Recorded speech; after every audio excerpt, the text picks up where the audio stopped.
What is the current position of skills and literacy of Indians in comparison with other Asian countries which are also growing at the same time, mainly Indonesia?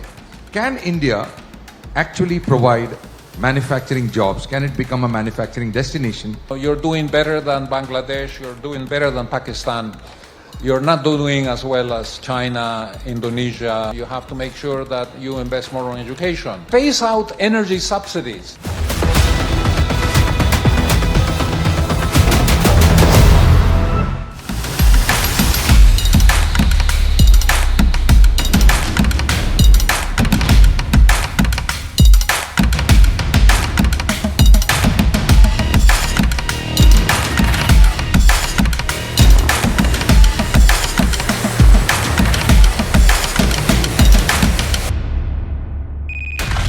Now coming to a little outside India, we talk about this so-called demographic dividend.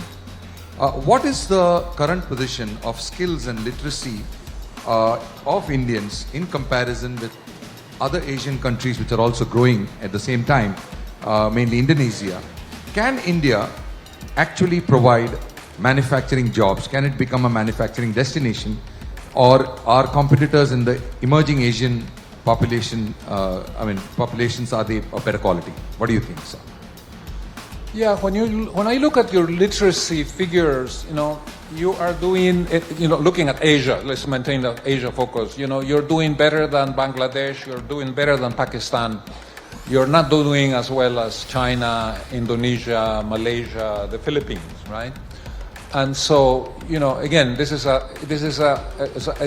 drag on your economic growth rate. It's a waste of resources. Not to have people access, to have access to knowledge and to sort of obtain a much higher level of skills and literacy.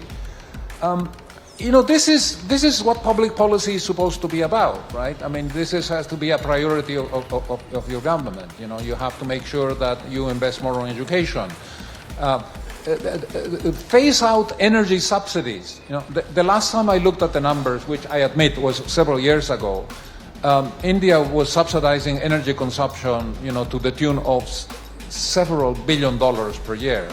Back in 2015, it was like 40 some $1 billion per year, subsidizing coal, gasoline, electricity, and so on.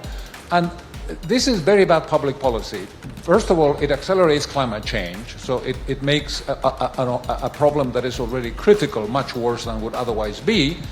And of course, it makes income distribution worse, because who benefits from the gasoline subsidy? It's not the poor Indian illiterate villagers, right? It's the middle class. It's the bureaucrats and people who live in the big cities that have big cars and they have big homes to